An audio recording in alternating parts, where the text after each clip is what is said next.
Le costume d'Evolène, un écrin de couleur et d'élégance qui a su traverser les générations dans une région où il semble parfois que le temps s'est arrêté.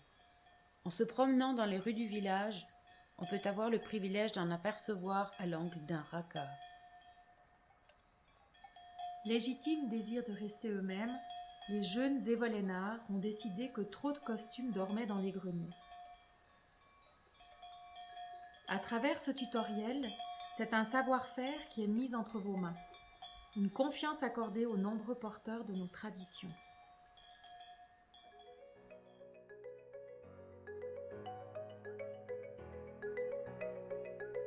Le schütz se porte sur une chemise en lin ou en coton avec une parure composée d'un tablier, d'une attache et d'un foulard. Il se porte avec diverses parures selon l'occasion. Les rochettes se composent d'un pantalon en laine brune, d'une chemise blanche, d'un paletot ou veste, ainsi que d'une fâche et d'une cravate.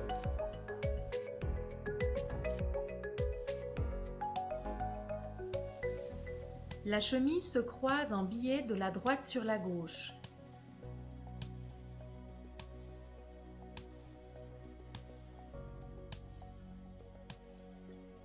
La nuque devant toujours être dégagée, on ne fait dépasser que la dentelle, touche féminine.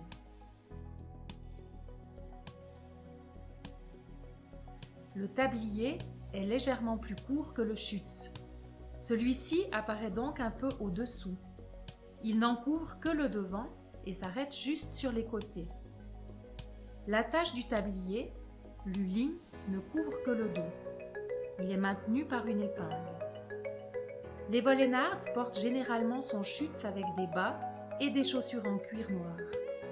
La chaussure ouverte et brodée est recommandée pour les fêtes, le bottillon est plus pratique au quotidien. Une petite touche de fantaisie qui se substitue au collier, la broche, maintient la chemise. Les bijoux ne doivent pas entraver le croisement de la chemise et le dégagement de la nuque et du cou. Les cheveux sont toujours relevés, généralement en un chignon. La discrétion des apparats modernes contribue à l'élégance et la beauté de l'Evolénard.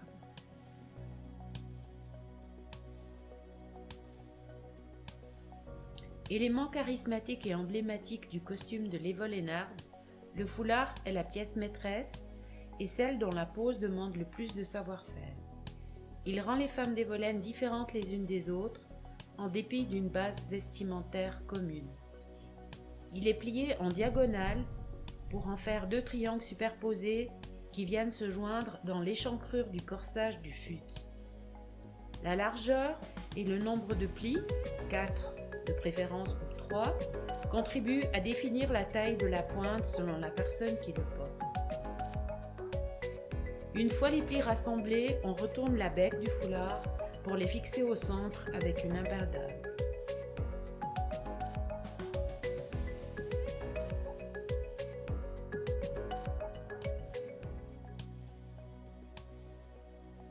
La taille idéale de la pointe du foulard correspond à la largeur de votre main ouverte. La pose du foulard demande de l'application afin d'avoir un rendu idéal sur la chemise à l'avant et sur le schütz et la nuque à l'arrière.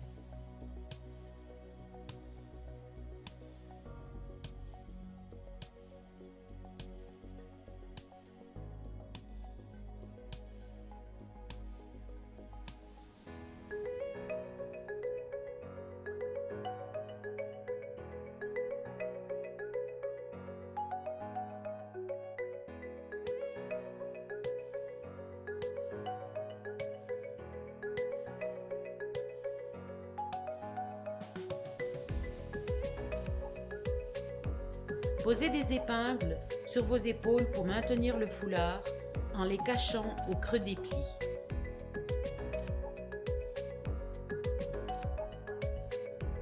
Les rochettes sont les habits traditionnels masculins et peuvent se porter avec une fâche, une cravate, un pompon ou un foulard selon l'occasion. La chemise est blanche et se porte dans le pantalon.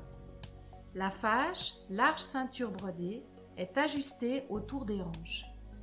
Ces motifs varient selon les goûts et les armoiries de l'évolénard. Généralement, l'évolénard porte son paletot ou son gilet, ainsi que son chapeau en feutre. Ses chaussures sont en cuir noir et ses chaussettes en coton blanc. Il y a autant de façons de porter le costume qu'il y a d'évolénards, car c'est un héritage qui reste vivant et qui s'enrichit dans son parcours à travers le temps. Le costume fait partie de l'identité des Volaines. Il est un objet de fascination depuis toujours, mais il fait aussi partie intégrante de notre quotidien. En être fier, c'est se sentir libre de le porter. Dans une région où l'unité se construit par la fête, pourquoi ne pas la faire en costume ?